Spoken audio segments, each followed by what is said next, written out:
봄이 짙어가는 전라남도 진도의 여귀산 자락.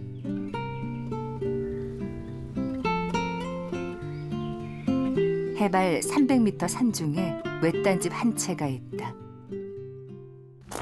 벌써 기다려주지 않는군. 의리 없다. 산골 외딴집의 안주인 순양 씨다.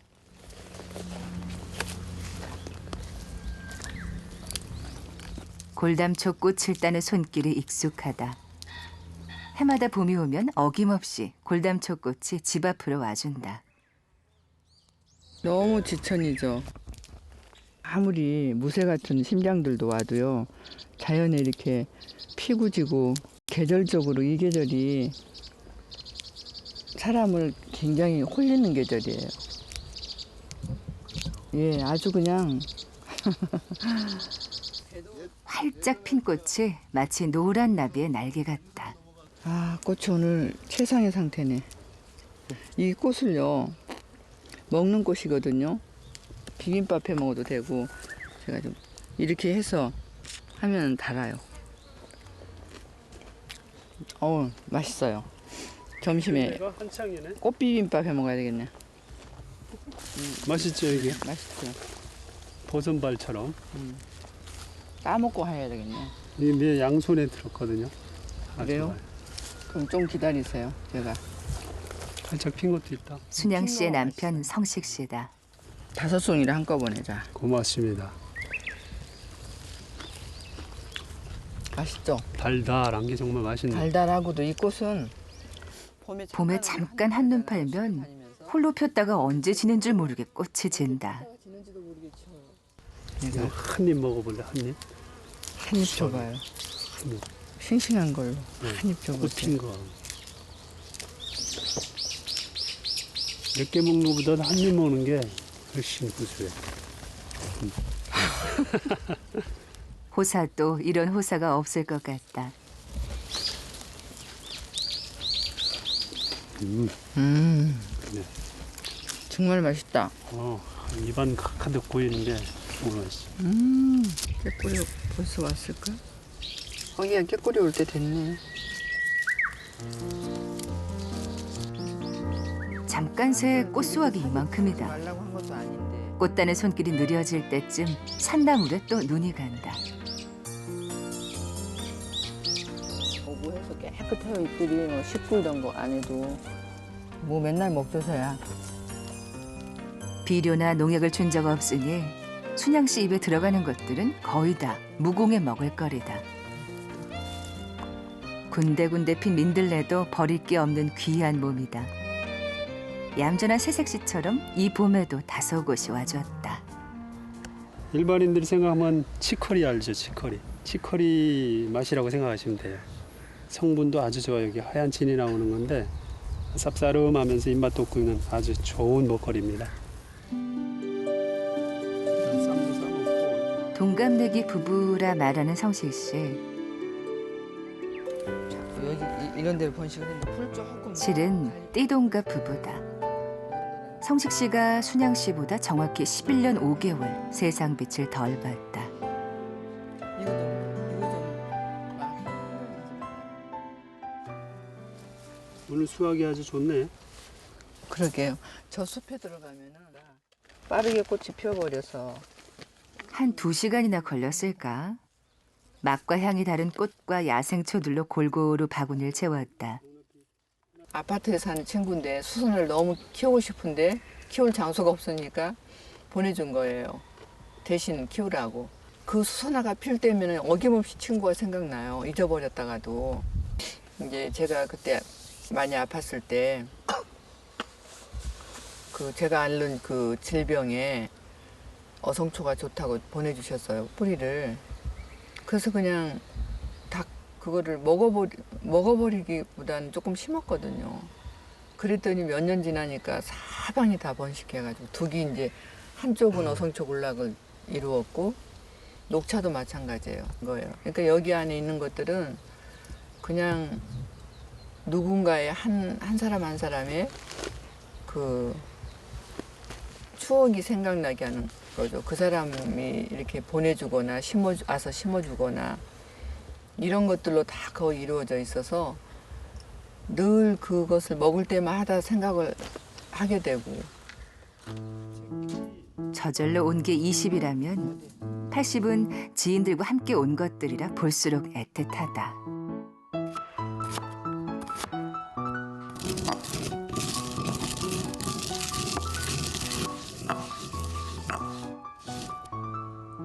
거칠게 간 견과류에 오래 묵힌 간장으로 간을 하고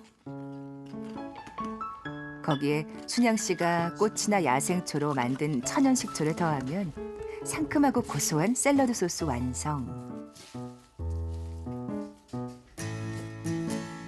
한 바구니 따온 각종 나물이며 꽃은 샐러드와 비빔밥을 위한 식재료다.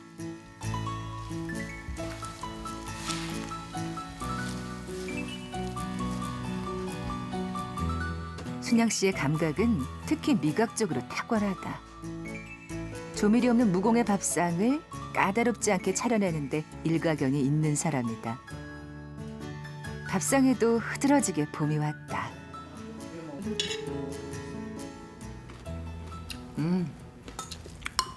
안 짜죠 이렇게 넣어도. 안 짜요. 향긋한 달래장이나 고추장을 넣고 쓱쓱 비벼 먹는 봄나물 비빔밥이다. 홍안에다 비벼 먹는 거 같아요. 무심한 듯. 그러나 실은 세심하게 그릇에도 신경을 썼다. 보기도 좋고 먹기도 좋아야 한다는 이유다. 진짜 맛있어. 이견이 있을 리 없는 맛이라며 성식 씨도 오직 먹는 일에 집중한다. 우리가 아침에 오전에 일을 안 했으면 이런 맛이 안 날 거야. 열심히 움직였기 때문에 이 맛있지.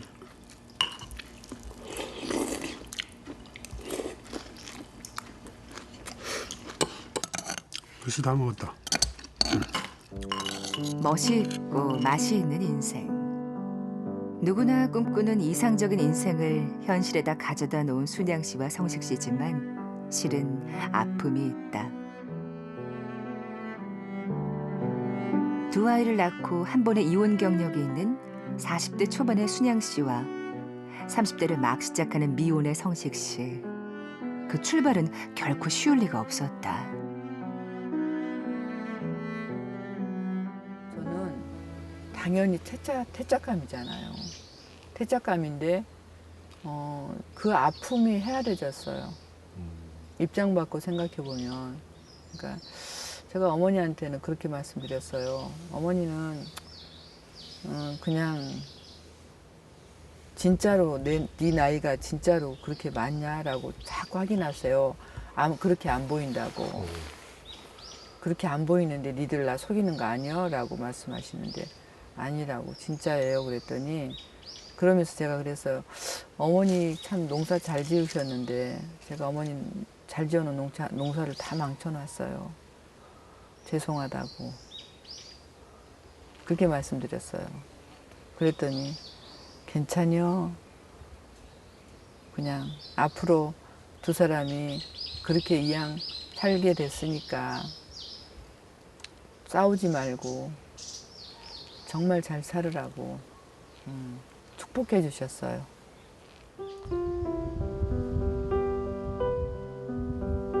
세간의 편견과 염려로부터 자유로울 수 없었던 결혼 초기엔 서울에서 두부 장사를 해서 겨우 먹고 살았다.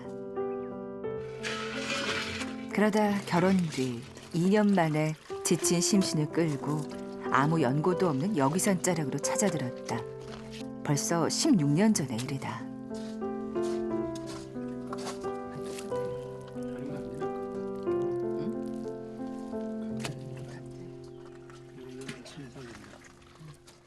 여기는 치즈같이 돼 있어요. 안에는 만져보면 치즈 같아. 이렇게요. 이렇게 하면 치즈 같아. 다 엄청 숙성 잘 돼가지고. 산골 생활에서 장 담그는 일은 부부의 특별할 것 없는 일상이다. 배워야지 한참 더. 서당계 3년이면 풍어를 읊는다지만 전통 된장의 맛은 3년 가지고는 어림없다. 성식 씨는 순양 씨 옆에선 만년 보조다. 12년 전인가 만들었던 그 장은 정말 너무 잘 돼가지고 그걸 기준으로 그 이후에 계속 그 맛을 재현하려고 노력하는데 항상 2%가 부족해요. 거기 그 맛에 비하면. 다시 그런 맛을 만들 수 있을 것 같기도 해요, 올해는. 장맛은 자연 발효 상태에서 충분히 잘 뜬 메주가 결정짓는다. 올해는 메주가 속까지 잘 떠서 순양 씨는 내심 기대를 하고 있다.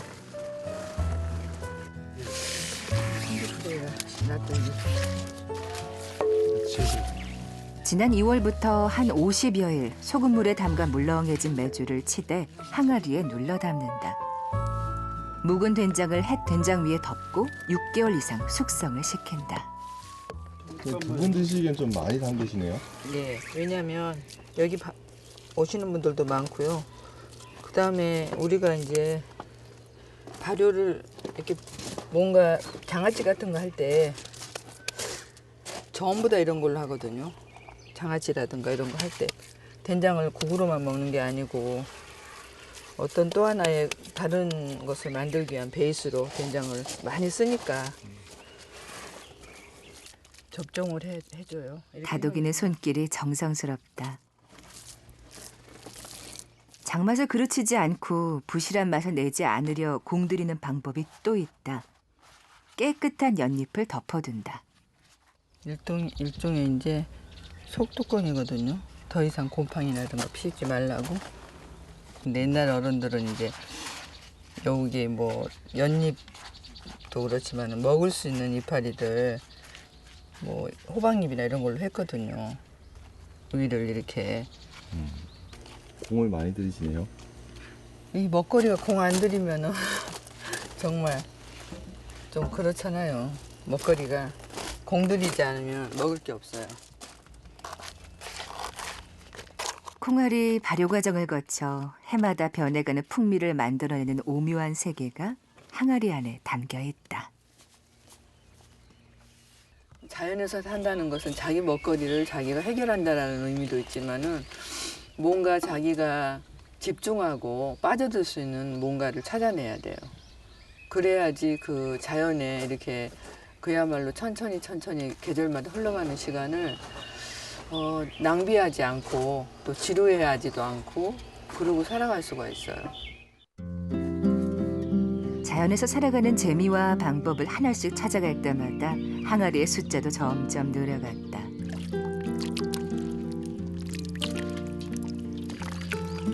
사람의 인생에도 스스로를 변화시키는 숙성이란 시간이 들어있을까?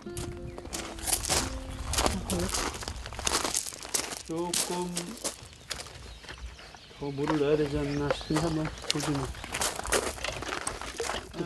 괜찮아? 네. 서른 즈음에 12살 연상의 여인 순양 씨를 만난 성식 씨. 생의 뙤약볕과 천둥, 폭풍과 눈보라를 그녀와 함께 맞으며 그도 외골수 같았던 자신이 조금은 성숙된 한 사람으로 변해갔다고 믿는다.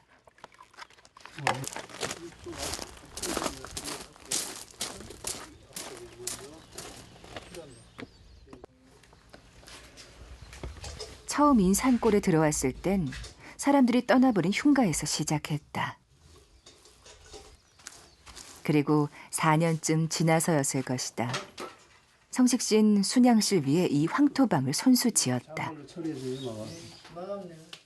순양 씨가 암 선고를 받고 투병 중이었기 때문이다. 우리 아따정이 다시 태어나고 있습니다. 응? 우리 아따정이잖아요, 이거. 아따정. 여기 이름이 아따정이에요. 이 황토방 이름이. 왜 아따정이에요? 아름답고 따뜻한 정자예요. 그래서 이제 두 분이서 지은 거예요? 네, 사람들이 요즘은 다 좋아해요, 이 방을. 왜냐면 너무 뭔가 튀지도 않고 사람들 누가 들어와도 이렇게 주눅 들지 않게 하는 방이거든요. 다 품어줄 수 있는. 그냥 허름한 수제들로 했기 때문에 다들 친근감을 느끼더라고. 그거 막 그렇게 하지 말고. 궁할수록 통한다고 창문 유리는 폐차장에서, 목재며 황토는 아랫마을 사는 이웃의 도움으로 없는 형편의 알뜰히 지었던 집이다. 오직 아픈 아내를 위해 황토방을 짓겠다는 남편의 마음이 있어 더 애틋한 공간이다. 괜찮아. 못 사줘도 1,000원짜리.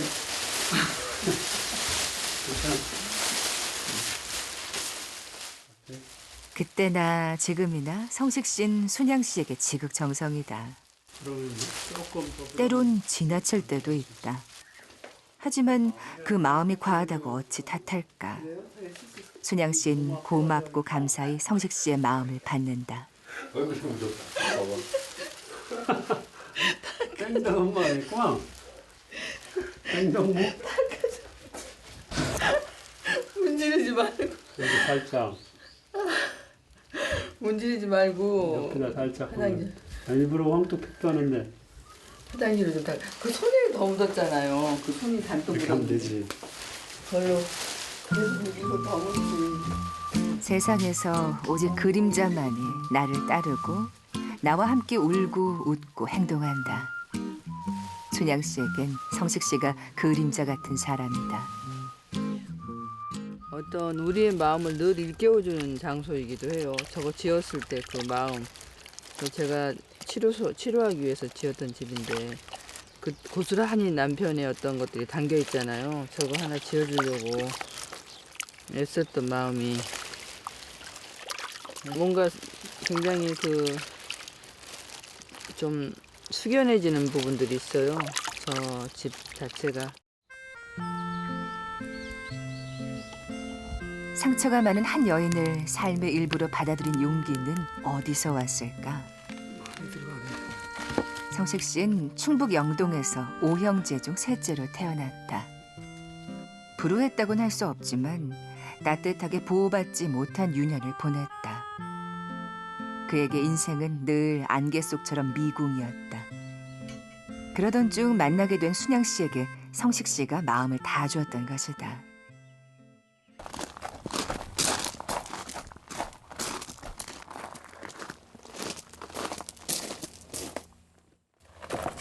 이거를 새로 황토를 칠하고 따뜻하게 불을 지핀 방에서 오늘 밤 잠을 청한다. 부부는 안채에서 주로 머문다. 평소에 이 방은 발효실로 쓰거나 멀리서 손님이 왔을 때 특별한 시간을 가지라고 내어준다.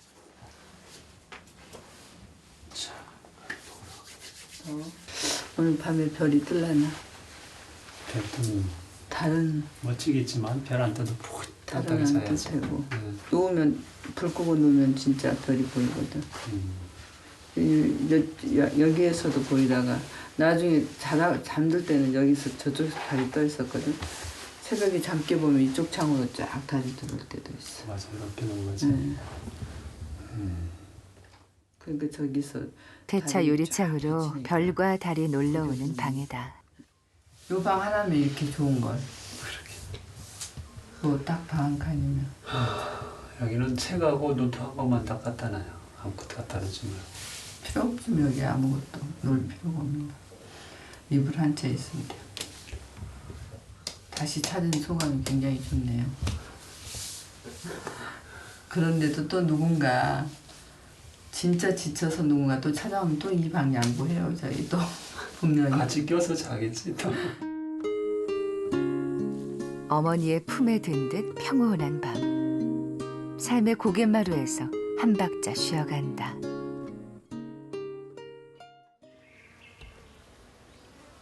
이맘때면 여기 산자락엔 은은한 꽃향기가 발길을 붙잡는다. 찔레꽃이다. 응, 빠질라 조심하세요. 여기 큰 술 하나 있네. 저거 이 샐러드, 자연산 샐러드지 이게. 자연산 샐러드예요, 그냥. 가시만 떼고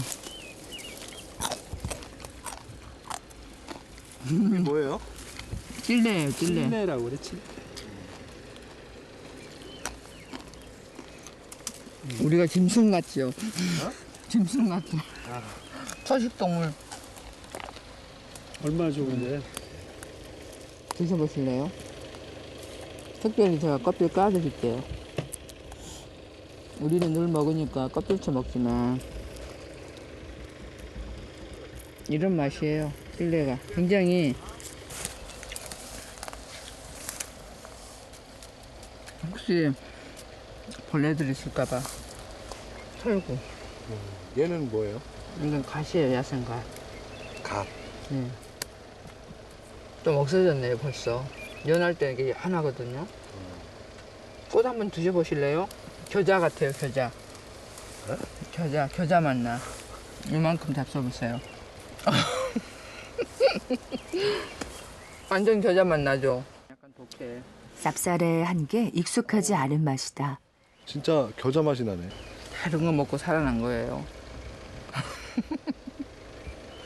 아 예전에 예, 아팠을 때. 근데 지금도 습관처럼 이렇게 보면은 먹게 돼요. 아팠을 때는 이런 정도로 먹은 게 아니라 한 숟갈씩을 먹었어요. 가슴 쪽에서 발견된 암세포가 임파선까지 전이돼 절망적인 상황이었다. 수술까진 받았지만 순양 씨는 항암 치료를 포기하고 산골로 돌아왔다. 제 마음을 솔직하게 얘기해봐라고 한다라면은 핑계를 한 거죠. 자연을 핑계를 한 거죠. 치료받을 돈이 없었어요. 그 상황에서. 왜냐면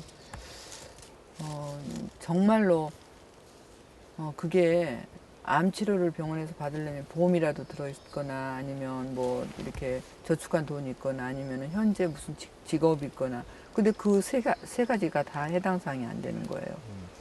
그러니까 얘들이 나를 안 살리면 살려낼 길이 없었던 거죠. 암에 당첨되셨습니다. 그때 성식 씨가 위로차 순양 씨에게 했던 말이다. 그 말을 듣고 순양 씨는 피식 웃었다. 내가 먼저 환기를 시킬게요. 지금 식초 냄새가 많이 나지. 경제적인 이유가 가장 컸지만 자연에 몸을 맡긴 이상 무엇인가 해야 했다. 그중 하나가 천연 식초였다. 샘플은 조금만 해도 되니까요.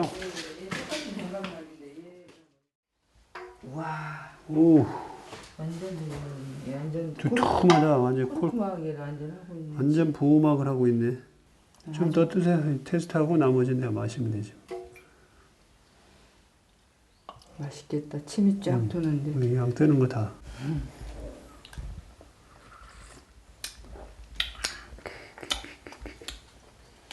하도 오래되니까 부드러워졌어요? 굉장히 부드러워요. 아주 맛이 굉장히 부드럽게 중화됐어. 그죠? 시긴 신데 맛있다. 그러니까 이게 오래되면은 예. 계절에 따라 나오는 갖가지 재료들을 가지고 순양 씨는 식초를 만들어 먹었다. 발효가 진행되는 과정에서 식초는 여러 가지 요인에 의해 풍미가 좌우된다. 이거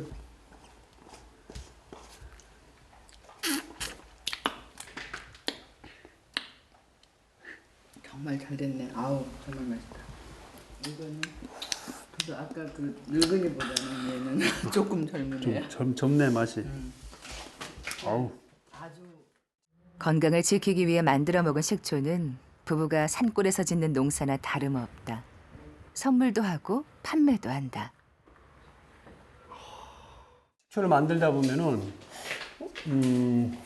시기에 따라서 숙성이 잘 될 때고 있고 또 늦어질 때 있고 또 어떤 재료에 따라 많이 달라요. 이걸 중간중간 체크를 해줘야 되고 또 이제 밖에 판매를 하기 위해서는 식초의 중요한 것이 총 산도라고 하는데 4.0이 넘어야지만 유통이 가능한 겁니다. 발효라는 과정 속에서 순양 씨는 삶의 방향을 찾아가고 있다. 나는 포기했을지라도 그 항아리에 들어있는 여러 가지 미생물들은 자기 삶이기 때문에 진짜 포기 안 하고 끝까지 가가지고 그런 좋은 결과물을 하여튼 만들어내놔요. 그때는 진짜 감동이면서 이제 그런 것에서 힘을 많이 얻어요. 아, 우리가 먼저 속단할 것도 아니고 먼저 포기할 것도 아니고 내가 육안으로 볼 수 없는 생명체들이 하는 일이거든요. 항아리 안의 일이라는 것은. 그래서 내가 그 섣부른 어떤 짧은 지식으로 그 오묘한 세계를 미리 속단하지 말자라는 교훈을 늘 얻어요. 하다 보면. 무엇이든 필요한 사람에게 돈을 받고 파는 상품이 되면 그때부턴 복잡해진다. 식초는 이제 결코 느긋할 수 없는 부부의 주 수입원이 됐다.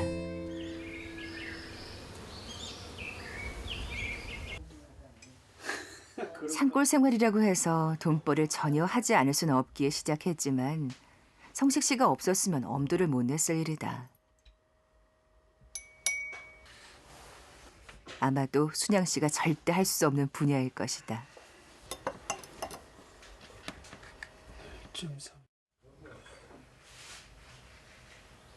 원래 성식 씨는 대학에서도 공학을 전공한 공학도였다.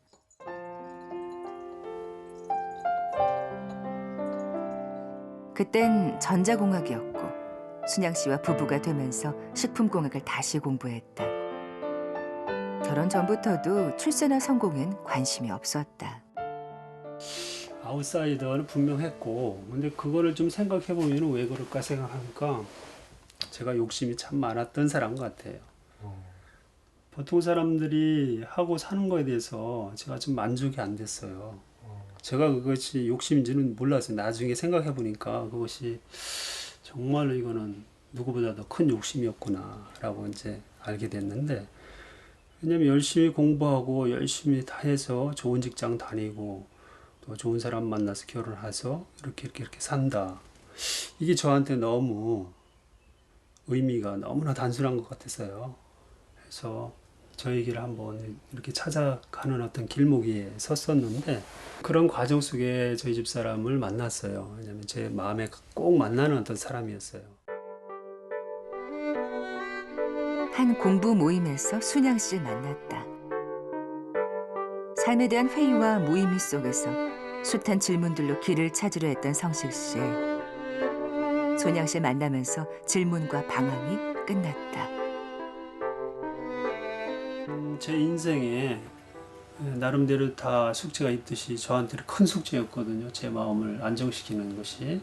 그 답을 가진 사람이었었고 또 그 삶의 모습이 너무나 저한테는 아름답게 보였던 사람이었기 때문에 그 한 사람에 대해서는 누가 아니다라고 해도 저한테는 생명적인 사람이었기 때문에 부모님마저도 제가 설득을 드려야 되겠다라는 마음은 굳건했었습니다.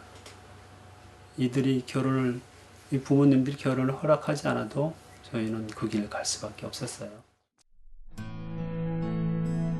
그리운 날이면 어머니 향기처럼 은은한 찔레꽃 향기가 순양 씨를 어루만진다.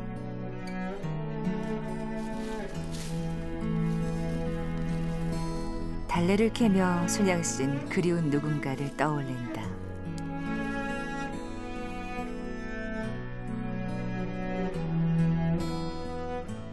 친정 어머니가 달래 심어 주셨어요. 가까운 데다 이렇게 많이 여기저기 달래 이런 데 다 달래 심어 놓고 가셨는데 달래를 제가 굉장히 좋아하거든요. 근데 달래 캐러 막 산으로 막 다니는 거 보시더니 달래를 갖다가 군데군데다 다 심어 놓으셨어요.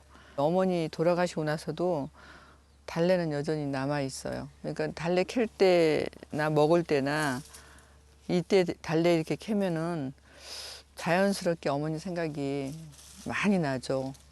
많이 보고 싶고. 딸 곁에 잠시 머물다 친정어머니는 8년 전 저 세상으로 아주 떠나셨다. 인생에서 좋아야지.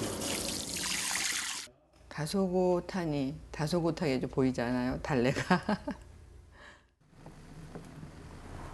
순양 씨는 3남매 중 맞이다. 친정어머니는 순양 씨에게 손맛을 그대로 물려주셨다.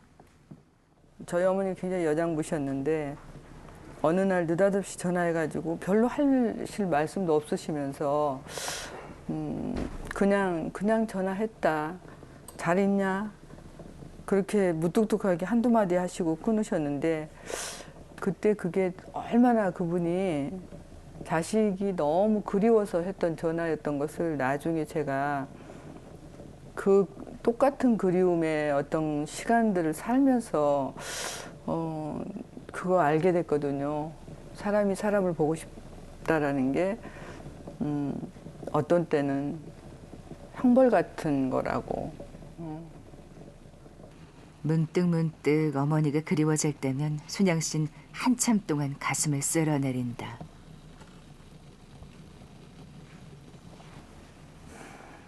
감히 그립다는 말조차 할 수 없을 만큼 아픈 그리움이다.